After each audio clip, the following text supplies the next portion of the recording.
Bismillahirrahmanirrahim. Alhamdulillahi rabbil alamin. Wassalatu wassalamu ala habibina wa habibi ilahil alamin.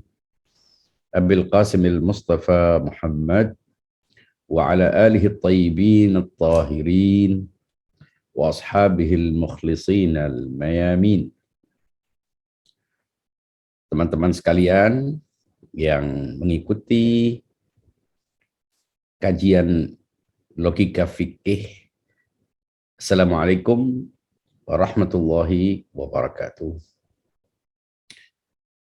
Alhamdulillah kita punya kesempatan untuk melanjutkan dan mudah-mudahan kita mendapatkan gambaran yang cukup untuk bisa memahami taklif kita baik sebagai individu maupun sebagai komunitas,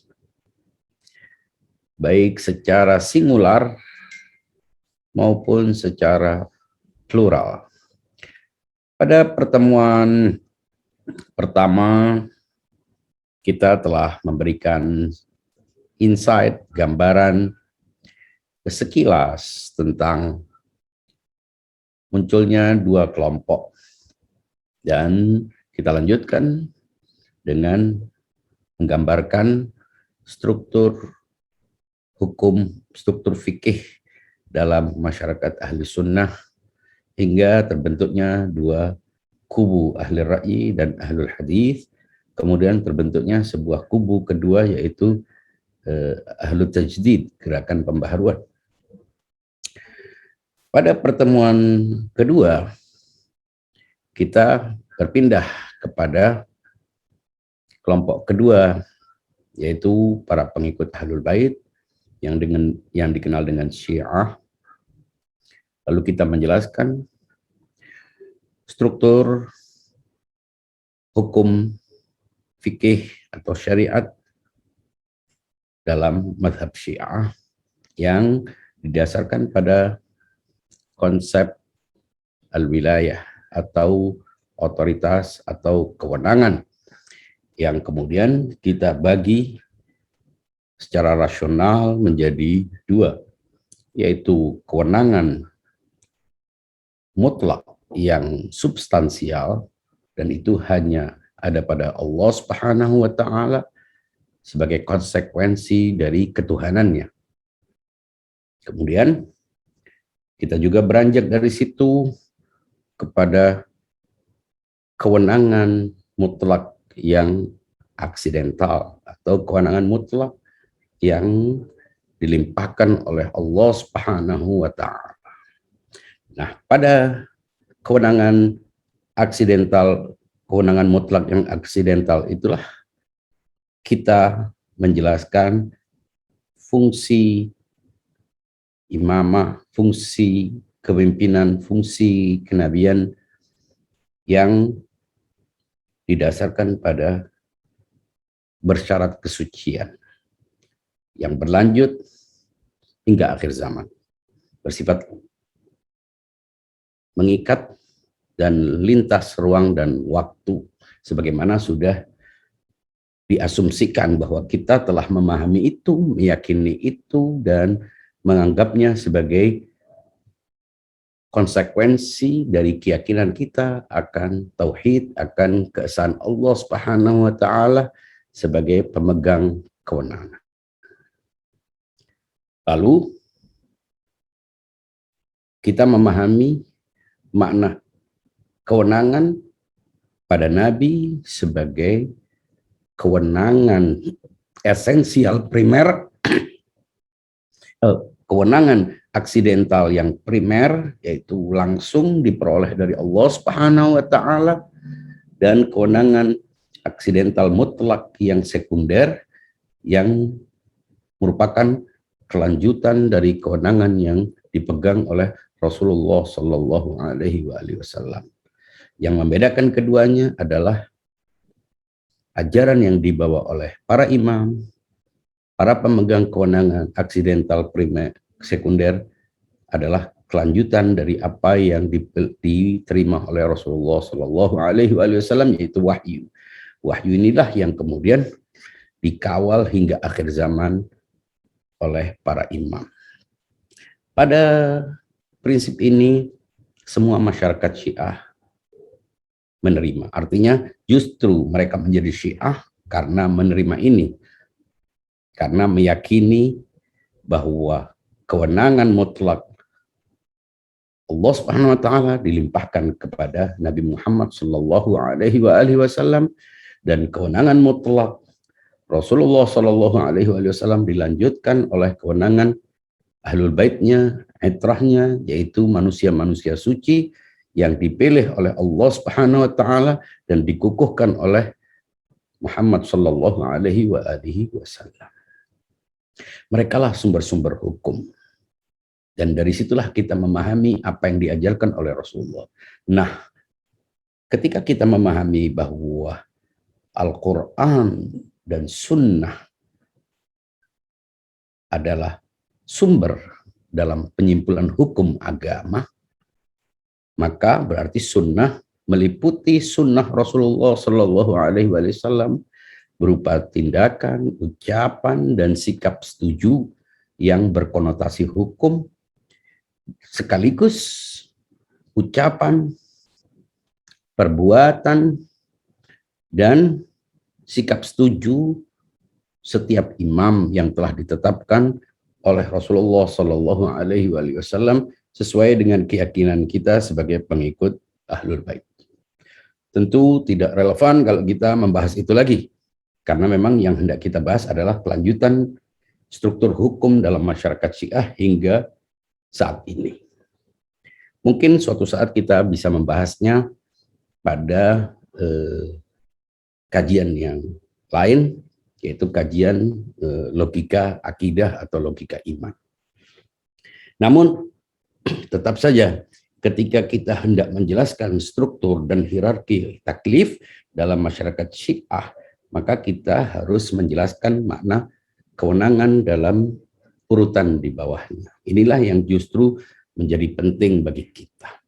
Sebab kalau kewenangan atau wilayah Allah, wilayah Rasulullah, wilayah Ahlul Bait, dan wilayah para imam suci itu sudah menjadi syarat keyakinan pengikut Ahlul Bait. Sampai di situ masyarakat Syiah tentu tidak selesai dengan semua persoalan hukum, karena tugas imam dalam Ahlul Bait tidak sama dengan tugas para imam dalam masyarakat Ahlus Sunnah. Dalam masyarakat Ahlus Sunnah, imam diyakini sebagai penyimpul hukum, sebagai orang-orang yang berspekulasi menggunakan metode-metode, menggunakan berbagai macam prosedur dan kriteria-kriteria untuk menyimpulkan hukum berupa hukum-hukum dhanni yang kemudian ditafsirkan sebagai produk-produk ijtihad atau fatwa, yang kemudian terbentuklah mazhab dengan diperkaya oleh ijtihad-ijtihad para imam pendiri mazhab setelahnya. Itu sudah kita bahas. Nah, sekarang bagaimana dalam masyarakat Syiah? Ketika kita dikatakan mengikuti Ahlul Bait, mengikuti Rasulullah, mengikuti Allah Subhanahu wa taala sebagai pemegang tunggal yang hakiki dari kewenangan, apa makna keterikatan kita? Apa makna kepatuhan itu bila tidak diimplementasikan dalam bentuk sebuah tindakan, dalam bentuk sebuah perbuatan yang terjadi dalam kehidupan kita sejak kita menjadi mukallaf, sejak kita akil dan baligh. Artinya mukallaf adalah orang yang mendapatkan taklif, mendapatkan tanggung jawab untuk melaksanakan hukum syariat. Secara umum mukallaf berlaku atas nabi, imam, dan selain imam. Namun mukallaf yang suci yaitu nabi dan imam justru berfungsi sebagai pemandu. Merekalah yang merepresentasi wahyu Allah, merekalah yang merepresentasi agama Allah, Mereka lah manifestasi dari kewenangan Allah Subhanahu wa Ta'ala. Nah, kalau kita sudah memahami itu, mestinya kita juga memahami ada aspek kemutlakan dalam agama ini dan ada aspek kenisbian dalam agama ini. Mengapa kita tekankan aspek kenisbian itu? Karena disinilah kebenaran itu tidak lagi direpresentasi secara langsung dalam bentuk hukum-hukum yang dikeluarkan oleh para imam, namun dalam bentuk produk-produk pemahaman dan persepsi serta istinbat atau istihad para ulama dari apa yang mereka terima berupa informasi-informasi dari nabi dan imam dalam periwayatan yang berjenjang. Nah, kalau kita meyakini imamah, namun kita juga tidak melaksanakan apa yang diajarkan, apa yang disampaikan oleh para imam, maka arti kita mengikuti imamah itu tak bermakna. Apa arti memuji, apa arti mengagumi, menghormati, memperingati kelahiran, syahadah, wafat, dan seterusnya bila perilaku kita, tindakan kita baik yang vertikal maupun yang horizontal tidak sesuai dengan apa yang dikehendaki oleh imam. Tapi masalahnya kita tidak berhubungan dengan imam. Kita berjarak waktu atau kita tidak langsung berhubungan secara langsung dengan imam. Lalu apa yang menjadi taklif kita? Apakah kemudian kita meninggalkan kewajiban kita untuk mencari hukum? Apakah kemudian kita menunggu imam untuk menjelaskan hukum kita? Sebagaimana kita ketahui, dengan adanya imam, dengan adanya nabi, setiap orang tetap memiliki taklifnya untuk melaksanakan hukum. Inilah yang menjadi persoalan ketika kita berada dalam masa kegaiban. Dalam masyarakat Syiah, terdapat dua kelompok dalam memahami dan menyikapi sumber hukum agama. Kelompok pertama meyakini bahwa setiap muslim, setiap mukmin, setiap pengikut Ahlul Bait harus langsung menyimpulkan hukum dari riwayat-riwayat yang terdapat dalam literatur Ahlul Bait. Itu secara tidak langsung menyuruh orang untuk mempelajari, untuk menyisihkan waktu mempelajari hukum-hukum yang berkaitan dengan perilaku, dengan tindakan dalam kehidupannya. Dan tidak membolehkan orang berspekulasi, tidak juga memberikan hak orang untuk mengikuti seseorang yang bukan imam.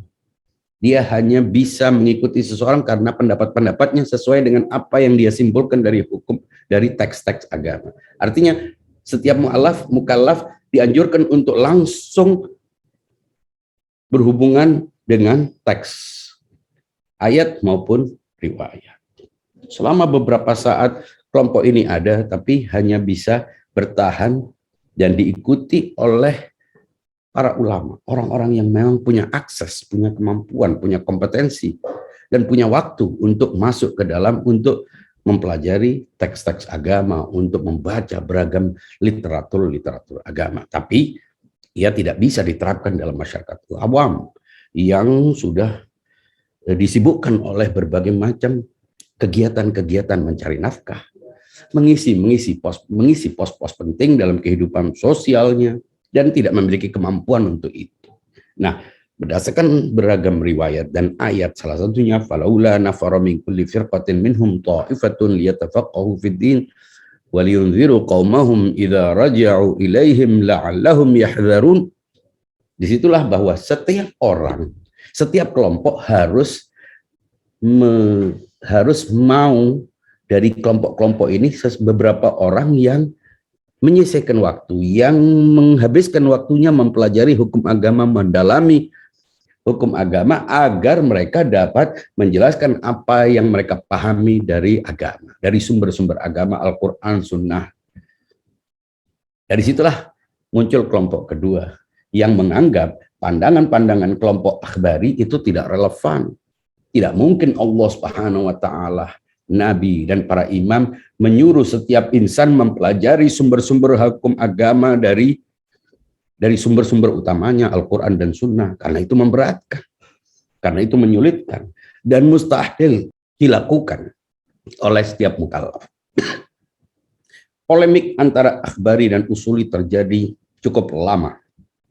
Ada beberapa tokoh besar yang bisa dianggap sebagai representasi atau ikon dari kelompok akhbari dalam diskusi-diskusi dan forum-forum ilmiah. Tapi kita tidak sedang membahasnya karena bukan itu tujuan kajian logika fikih kali ini. Kelompok kedua yang disebut dengan kelompok usuliyun adalah orang-orang yang menurut mereka berpandangan menjalankan agama itu tidak mesti hanya orang-orang tertentu yang mampu memahami sumber-sumber utama agama, yaitu Al-Quran dan sunnah para nabi, sunnah nabi dan sunnah para imam. Tapi mereka juga memiliki sumber alternatif yang Allah Subhanahu wa taala berikan, yaitu akal. Nah, dengan akal inilah akal menciptakan sebuah mekanisme prosedur rasional yang dengan itu terjadilah hierarki, terbentuklah sebuah hierarki atau struktur dalam masyarakat mukallaf. Sehingga orang-orang yang memang punya kesempatan, orang-orang yang punya potensi, punya kemampuan, harus merujuk kepada sumber-sumber hukum, kepada Al-Quran, kepada ayat-ayat, kepada riwayat-riwayat, hadis-hadis, memiliki kemampuan untuk menganalisis, membeda-bedakan hadis dan lain sebagainya, mempelajari riwayat para perawi, kemudian memiliki kemampuan dalam berbagai macam ilmu-ilmu yang menunjang untuk penyimpulan hukum agama, bahasa Arab, sejarah, tafsir, ulumul Quran, dan semua ilmu yang diperlukan bagi penyimpulan hukum harus ada setiap zaman, tidak boleh kosong dari orang-orang itu. Mereka lah fuqaha, mereka lah bila satu masyarakat tidak mampu menghadirkan orang-orang yang memiliki kompetensi, memiliki waktu, bahkan mereka harus dibayar bila memang harus menyisihkan waktu, meninggalkan kesibukan mencari nafkah, harus dibayar dan dijamin hidupnya untuk mencari ilmu, untuk mendalami ilmu agar mereka dapat memberikan penjelasan tentang hukum-hukum yang disimpulkan dari Al-Quran dan Sunnah Nabi serta Sunnah para imam. Nah, sejak saat itulah pandangan usuli menciptakan sebuah struktur masyarakat mukallaf yang mengharuskan bahwa setiap mukallaf harus melaksanakan syariat sesuai dengan kemampuannya, sesuai dengan level pemahaman keagamaannya, sesuai dengan kesempatan dan potensi yang dimilikinya. Sehingga terbentuklah 3 tingkatan khawas, yaitu kelompok yang khusus, orang-orang yang memang memiliki kapasitas, memiliki potensi, memiliki bakat, memiliki waktu, memiliki kemampuan untuk menjadi penyimpul-penyimpul hukum. Yang kedua adalah orang-orang yang awam, artinya orang-orang yang memang tidak punya kemampuan untuk itu, atau belum memiliki kemampuan untuk itu, untuk menyimpulkan hukum, untuk mendalami hukum. Nah, inilah masyarakat umum yang kita sebut dengan awam. Jadi awam itu adalah serapan dari kata am, umum.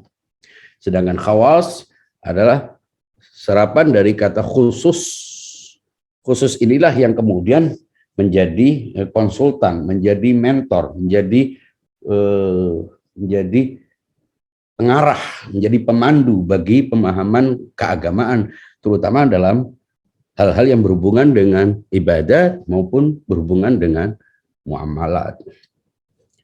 Nah, kelompok awam ini dapat dibagi menjadi 2, yaitu awam paling rendah, yaitu masyarakat umum yang memang tidak punya sama sekali potensi.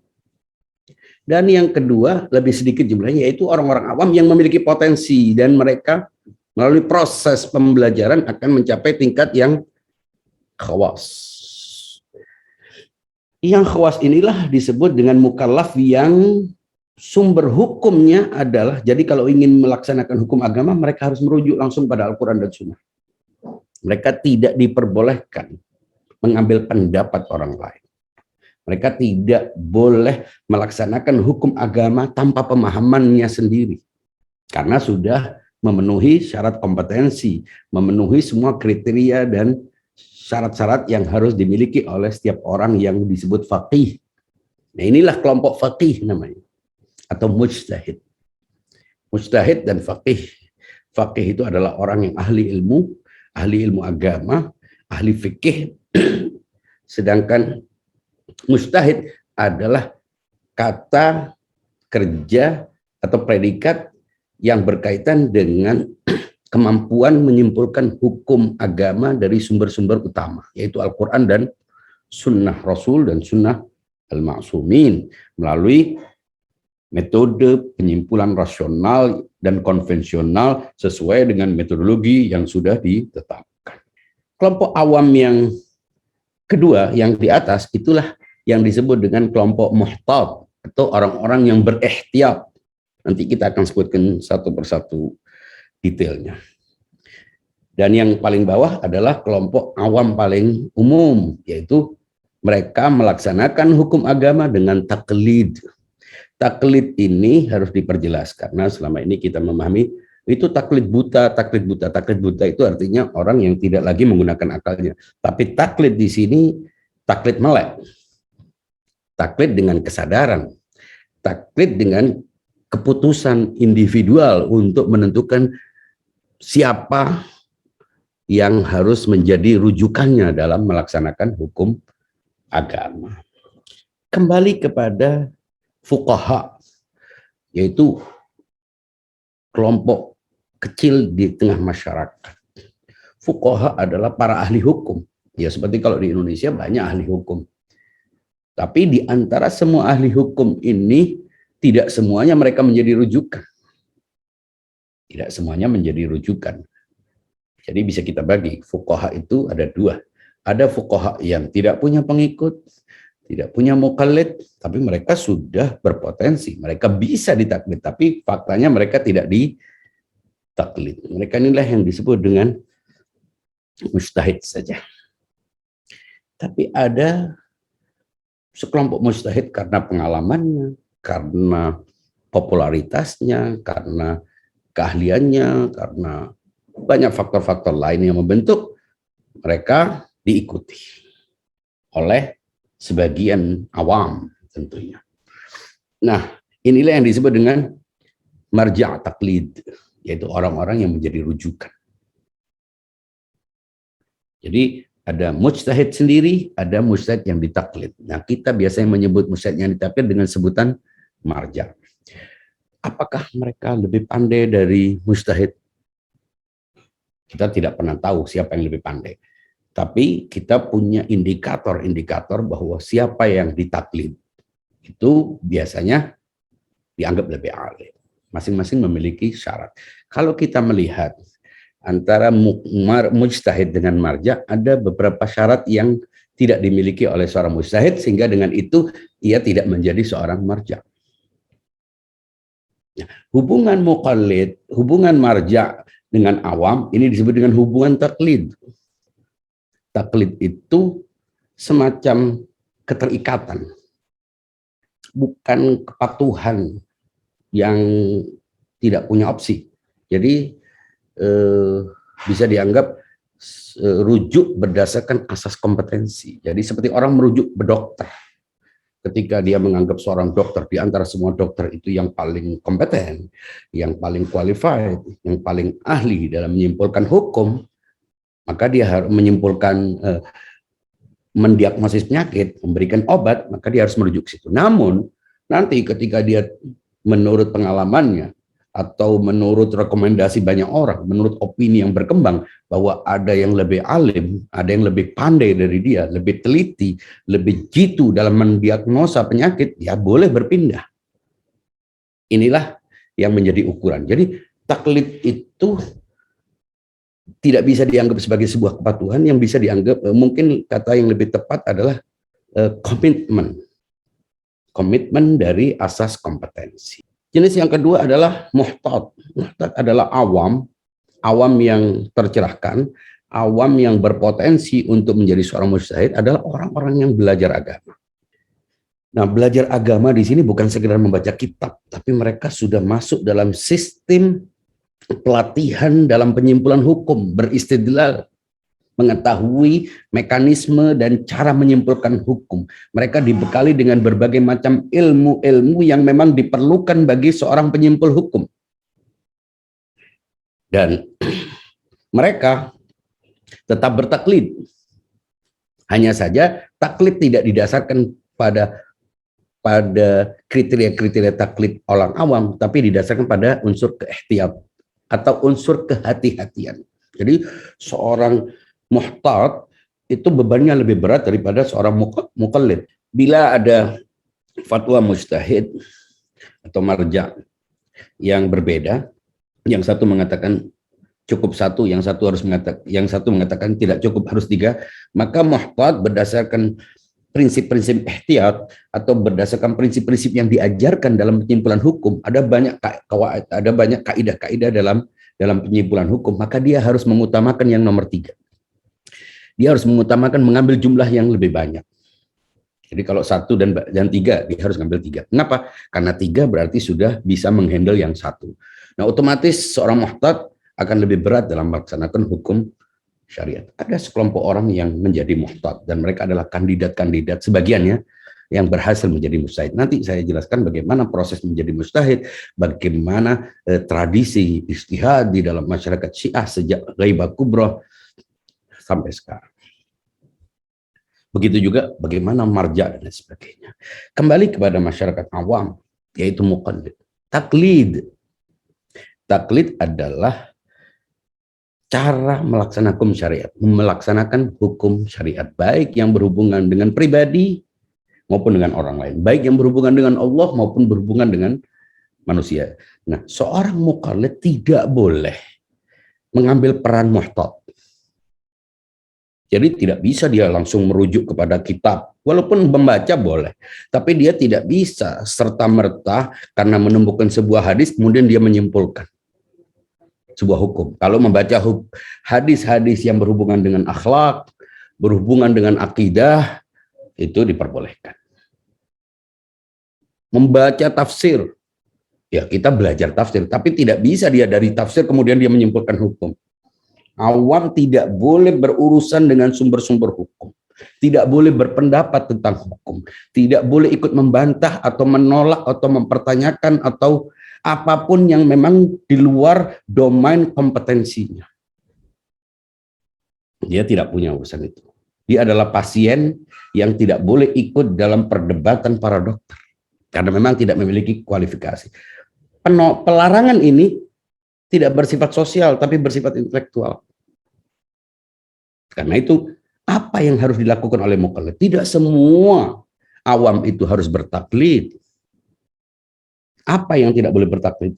Itu dalam masalah akidah sudah pasti. Ini tidak perlu mendasarkan kepada taklid. Kalau orang hendak meyakini Allah Subhanahu wa taala, meyakini nubuah, meyakini imamah, itu harus hasil dari ijtihad. Jadi awam beristihad dalam masalah akidah. Bahwa keyakinannya itu didasarkan pada informasi orang, ya boleh kita belajar, tapi tetap saja keputusan untuk meyakini dan menolak itu bersifat individual. Yang kita maksud dengan taklid di sini adalah taklid dalam urusan hukum agama atau syariat. Nah, ketika orang bertaklid, dia harus merujuk kepada yang alim.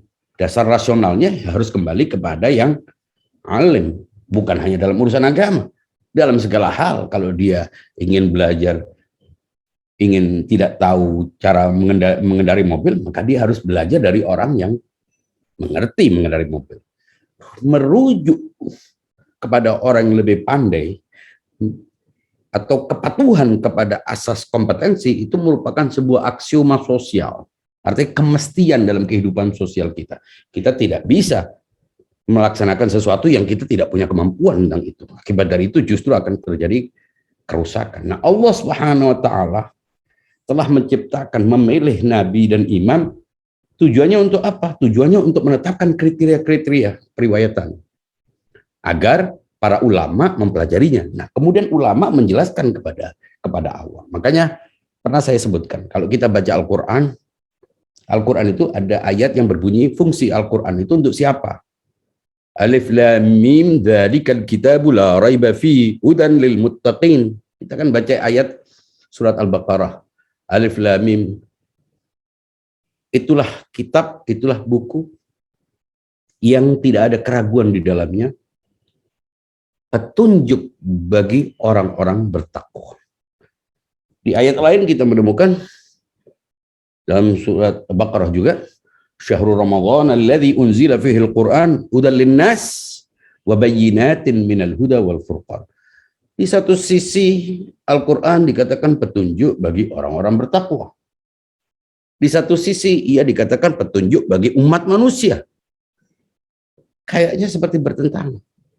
Nah, kalau sudah menjadi petunjuk bagi umat manusia, kenapa harus ada petunjuk bagi orang bertakwa? Menjadi sia-sia. Kalau memang petunjuk bagi orang bertakwa, orang-orang bertakwa saja, mengapa kemudian disebutkan juga petunjuk bagi umat manusia? Ternyata ini tidak bertentangan.